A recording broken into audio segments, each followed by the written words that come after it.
최근 북한의 미사일 발사 등 리스크가 장기화되고 있는 가운데 정부가 우리 경제가 흔들림 없는 모습을 유지하고 있다고 밝혔습니다.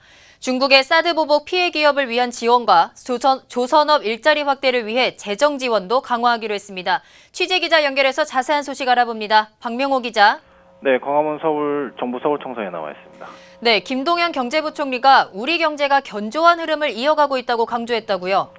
네, 그렇습니다. 최근 북한의 잇단 도발로 우리 경제에 대한 지정학적 리스크가 커지고 있다는 보도가 일부 나오고 있는데요. 정부가 이 같은 우려를 불식시키고 나섰습니다. 김동연 기획재정부 장관 겸 경제부총리는 오전 서울 광화문 청사에서 열린 제6차 경제관계장관 회의에서 9월 수출이 20% 이상 증가해 11개월 연속 증가세가 유지되고 설비 투자도 9개월 연속 두 자릿수 증가가 이어지면서 회복세를 기록하고 있다며 우리 경제는 견조한 펀더멘탈을 바탕으로 흔들림 없는 모습을 유지하고 있다고 밝혔습니다.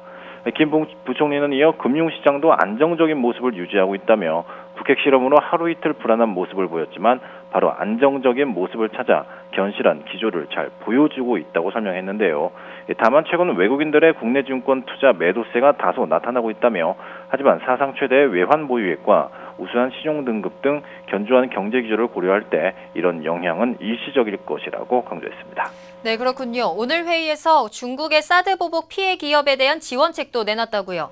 네, 그렇습니다. 사드 배치로 인한 중국의 경제 보복이 장기화되면서 관광업과 자동차, 일부 소비재 등을 중심으로 우리 기업들의 피해가 확산되고 있는데요. 정부는 피해를 줄이기 위한 지원책으로 우선 관광과 면세점, 자동차 등 경영난을 겪고 있는 업종에 대해 법인세와 부가가치세 등 세금 납부 기한을 최대 9개월 연장하기로 했습니다. 특히 중국 수출 감소와 현지 판매 감소 등으로 어려움을 겪고 있는 자동차 부품 업체에는 수출은행과 무역보험공사 등 정책 금융기관의 대출과 보증의 만기를 연장하고 자금 지원 한도도 확대하기로 했습니다. 외국인 관광객 확대를 통한 관광업 지원을 위해선 외국인이 국내 호텔 등 숙박시설 이용 시 객실 요금에 대해 한시적으로 부가가치세 환급을 실시하고 사후 면세점 즉시 환급 거래액 한도를 1회 30만 원으로 늘리기로 했습니다. 네, 여기까지 듣겠습니다. 지금까지 박명호 기자였습니다.